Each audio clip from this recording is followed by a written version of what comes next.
Bueno, compañeros, compañeras, primero los agradecimientos, agradecer a los compañeros de esta casa. Ningún lugar más apropiado que para hablar del Cordobazo que una casa de trabajadores. Agradecer a los compañeros de judiciales, agradecer a los compañeros propios del distrito también por la idea y por ponerse al hombro en armar esta charla. Como todos jugamos a hacer piña, yo también voy a jugar a hacer piña, así que no les voy a prometer que voy a hacer corto, porque si no les estaría mintiendo. Pero o por lo menos la idea que propongo para que discutamos es desmitificar algunas cosas en relación al tema del Cordobazo, ¿no? Digamos, por lo menos para discutirla, para pensarla, yo sé que muchas veces tiene que ver con pensar las cuestiones históricas, pero también repensar las cosas que parecen establecidas por la historia a veces nos ayudan a pensar el presente. Lo primero que yo creo fundamental para revisar el Cordobazo es que no se puede pensar solamente a partir de la dictadura de Onganía, que es como se suele pensar, ¿no?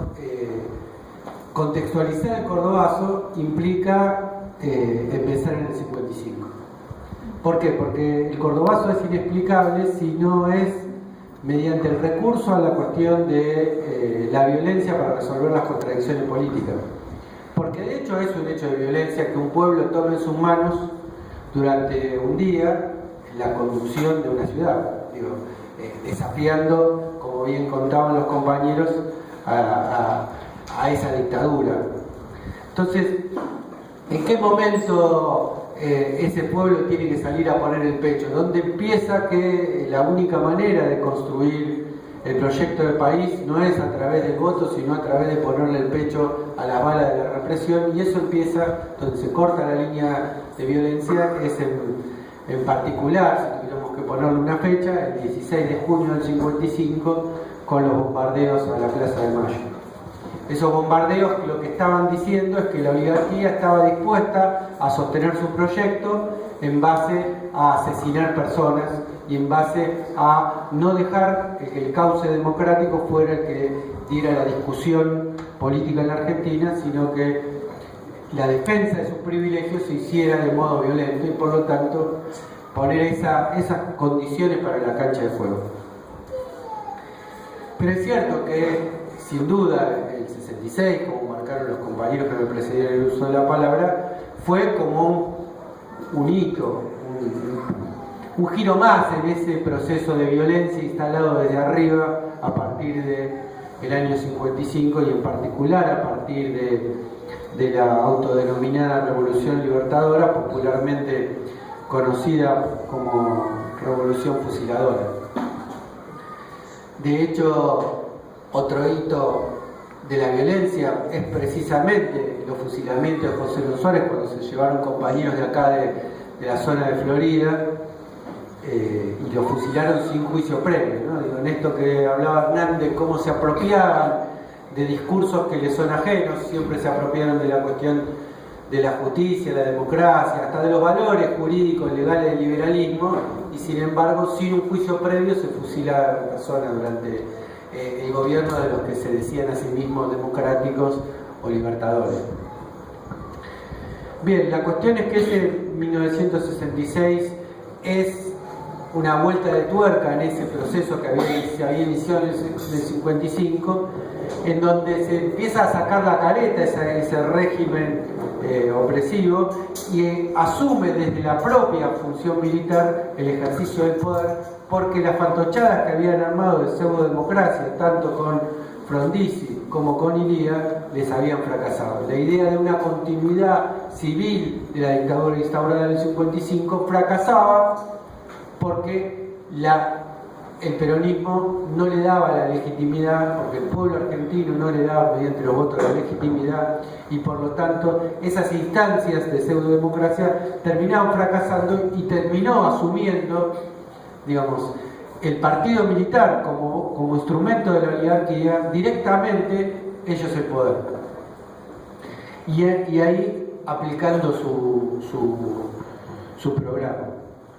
Yo creo que hay otras dos cosas que configuran mitos en relación a al tema del cordobazo, ¿no? Digamos, uno tiene que ver con la idea del cordobazo como el más alto nivel de conciencia de la clase trabajadora en la Argentina, y otro tiene que ver con la idea de la unidad obrero-estudiantil, ¿no? Muchas cosas se dijeron en esta mesa también en relación a esas dos cuestiones. ¿Por qué digo que son mitos? No porque crea que son estrictamente mentiras, digo, pero me parece que en todo caso vale la pena repensar esas cuestiones, ¿no? Digamos, repensar esas cuestiones, porque muchas veces se mitifica a esos CGT los argentinos. Sin embargo, esa es una de las experiencias más ricas de la clase trabajadora. Ahora, lo que yo me pregunto y les pregunto es si el grado más alto de la conciencia del pueblo trabajador es en un hecho de resistencia, o el grado más alto de conciencia del pueblo es cuando ese pueblo trabajador organiza el Estado con su proyecto, que fue desde el año 45 hasta el año 55. Es decir, de alguna manera lo que sí se expresa es el grado más alto en determinada estrategia de resistencia, que fue la estrategia insurreccional, que fue la estrategia de una construcción, de discutirle a esa dictadura la base de sustento de su poder, que era el ser el Partido del Orden. Si el Partido del Orden, que era esos militares en el poder, era cuestionado desde las calles, ese Partido del Orden perdía su base de sustentación.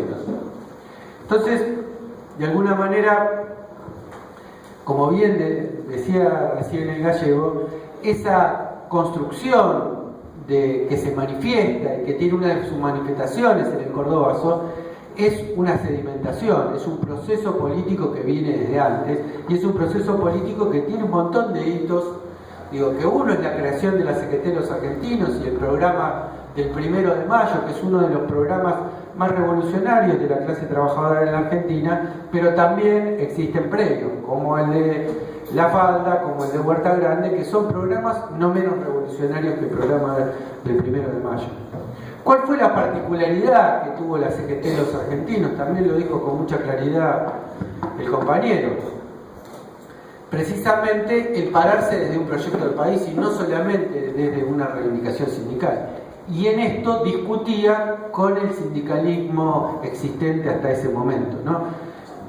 Hegemónicamente el bandolista, en aquel momento separado entre aquellos que verdaderamente terminaban siendo serviles a la dictadura y aquellos que, como el bandolismo, me desconozco a mí mismo, pero diciendo algo bueno del bandolismo, pero si uno analiza realmente cuál era el proyecto del bandolismo, el proyecto del bandolismo no era ser funcional a la dictadura, sino que el proyecto del bandolismo era marcar la dictadura a partir de plantearle un camino reformista.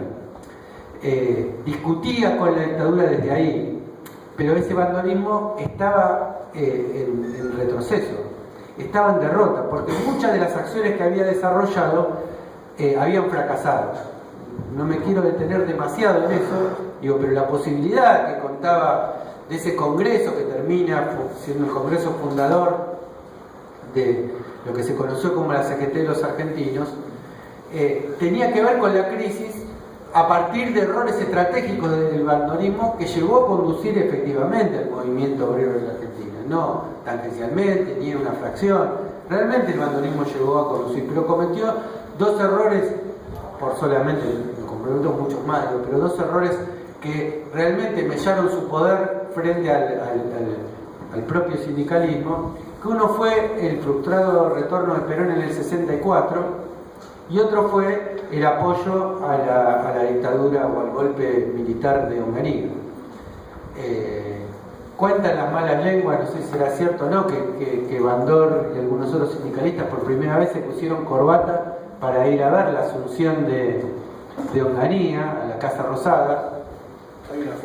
Y que, en todo caso, el mito es si la primera vez que se pusieron corbata, porque yo creo que más de uno visitando a algún empresario se lo había puesto antes. Pero digamos,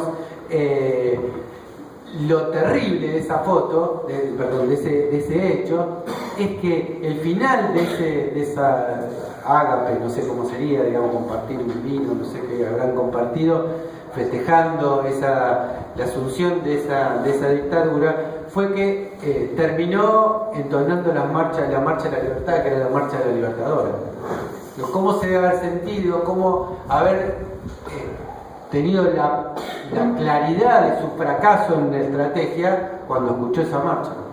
Entonces, de alguna manera, ese bandolismo venía en retroceso, y eso es lo que permitió, como bien decía el compañero, no que un pequeño grupo de sindicatos hiciera una CGT progresista, digamos, sino que la mayoría daba para hacer otra conducción del movimiento obrero. Y el gran artífice, también nombrado acá por el compañero Gallego, fue Amado Olmos, ¿no? Digamos, Amado, un sindicalista de Sanidad, si no recuerdo mal, era el gran artífice y el gran articulador de esa dispersión, con una propuesta política que lo acercaba más al peronismo revolucionario que a ese peronismo bandurista de estrategia reformista. Amado va a morir organizando, poquitos días antes y por eso el Congreso tiene su nombre, ¿no? El Congreso se llama Amado. Y las cosas que decía contra esa burocracia sindical, en el momento en que podía empezar a construirse, ¿no? Digo, por eso terminó siendo Raimundo Ongaro, un personaje que todavía hoy vive, por lo menos hasta el año pasado vivía, loco como una cabra, está, digamos, y aparte de ser un señor muy mayor, pero digamos, es increíble que un tipo que fue tan importante para la historia del movimiento obrero de la Argentina haya quedado prácticamente en el olvido y que nadie siquiera se acuerda que sigue viviendo. Le mataron al hijo, sufrió muchas cosas, y no decir que está loco como si fuera una...